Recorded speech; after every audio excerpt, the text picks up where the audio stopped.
नड्डा जी, आप तो टुच्चई पर उतर आए और आपके साथ साथ आपके तमाम मंत्री, आपके सांसद, आपके बेलगाम प्रवक्ता भी। लेकिन हम तो चाहते हैं कि आप सब मिलकर ये क्षुद्रता और ये टुच्चई करिए, क्योंकि ये देश भी तो आपका असली रंग और रूप देखे। इस शोक की घड़ी में डॉक्टर मनमोहन सिंह को आप वो सम्मान नहीं दे पाए जिसके वो हकदार थे, लेकिन इस शोक की घड़ी में आंखें मटका मटका के, आंखें तरेर तरेर कर, भाव भंगिमाओं के साथ जिन शब्दों का चयन आप लोग कर रहे हैं, ये दुनिया देख रही है कि किस तरह से आप इस देश के एक प्रधानमंत्री का अपमान कर रहे हैं, इस देश के प्रथम सिख प्रधानमंत्री का तिरस्कार कर रहे हैं। किसी ने ठीक ही कहा था कि छोटे मन के लोगों से बड़ी राजनीति की अपेक्षा करना तो दूर की बात है, वक्त पड़ने पर उनसे बड़प्पन की उम्मीद करना भी बेमानी है।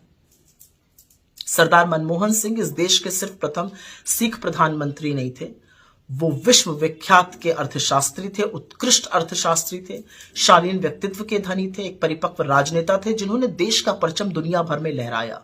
और ऐसे में निगम बोध घाट पर उनका अंतिम संस्कार करके, जहां पर किसी भी पूर्व प्रधानमंत्री का अंतिम संस्कार नहीं हुआ, इंक्लूडिंग अटल जी का, जिनका आपने स्मृति स्थल पर अंतिम संस्कार किया और वहीं पर उनका स्मारक बना, ये करके आपने दिखा दिया कि इस देश के प्रथम सिख प्रधानमंत्री के लिए आपके मन में तनिक भर भी, रत्ती भर भी इज्जत और सम्मान नहीं है।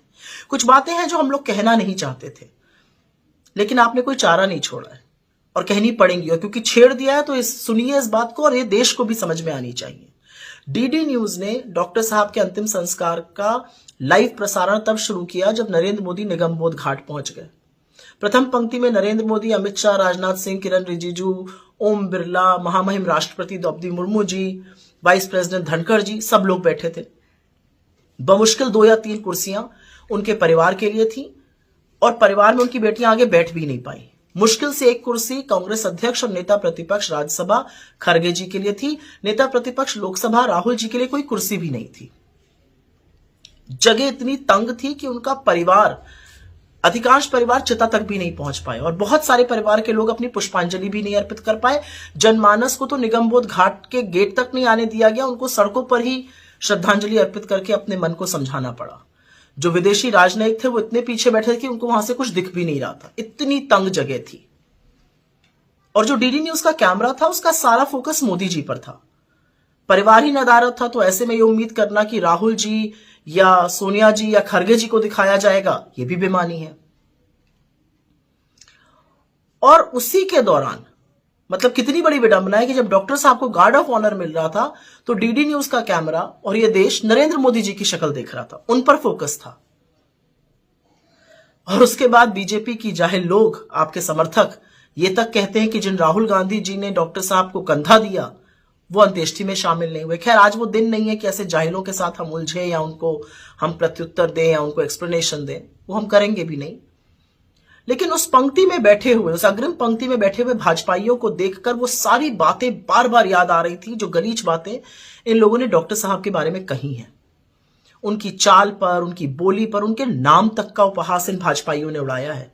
और असलियत यह है कि यह काम खुद नरेंद्र मोदी जी ने किया। चुनावी मंच से उनको मनमोहन सिंह कहना, यह कोई भूला नहीं है। और मैं चाहकर भी नरेंद्र मोदी का सदन में वो वक्तव्य कि डॉक्टर साहब रेनकोट पहनकर नहाते हैं जैसी वाहियात बात अपने मन से भुला नहीं पा रही हूं। उन लोगों को बार बार देखकर, स्पेशली अमित शाह और नरेंद्र मोदी जी को बार बार देखकर मन में यह ख्याल जरूर आ रहा था कि क्या इनके मन में, इनके मस्तिष्क में आज जरा सी भी ग्लानि, जरा सा भी क्षोभ, जरा सा भी पछतावा, जरा सा भी अफसोस है? और अगर नहीं है तो होना चाहिए था। खैर, डॉक्टर साहब के निधन के बाद आपकी जो विफलताएं हैं, आपका जो खोखलापन है, वो पूरी दुनिया और पूरे देश ने देख लिया है। असलियत तो यह है कि एक पूरी पीढ़ी को आपने व्हाट्सएप के जरिए जो अनर्गल बातें डॉक्टर साहब के बारे में कही थी, वो सारे झूठ एक प्रहार में ध्वस्त हो गए। क्योंकि उन सब लोगों को डॉक्टर साहब की उपलब्धियां, विश्व में वो कितने विख्यात थे, उनका क्या कद था वैश्विक स्तर पे, वो उन्होंने इस देश को मुश्किल दौर में कैसे संभाला, अर्थव्यवस्था को कैसे सुदृढ़ रखा, वो सारे सच विस्फोटक होकर सामने आ गए। असलियत यह भी है कि आपके लाखों करोड़ों रुपए का जो झूठ का प्रोपेगेंडा था वो भी ध्वस्त हो गया। क्योंकि आज जो चर्चा है वो तो डॉक्टर साहब के देश के प्रति समर्पण की, उनके ज्ञान की, उनकी शालीनता की, उनकी गरिमा की हो रही है। तो लानत है आपके प्रोपेगेंडा पे। लेकिन आप देश के मूड को भांप नहीं पा रहे हैं। आप सिख समुदाय की सरदारों की अपेक्षाओं को भांप नहीं पा रहे हैं। आप ये नहीं समझ पा रहे हैं कि जो अवमानना आपने सरदार मनमोहन सिंह जी की है वो इस पूरे देश की अवमानना है। और यह अवमानना और तिरस्कार ही नहीं है, यह पाप है। पाप का प्रायश्चित कीजिए।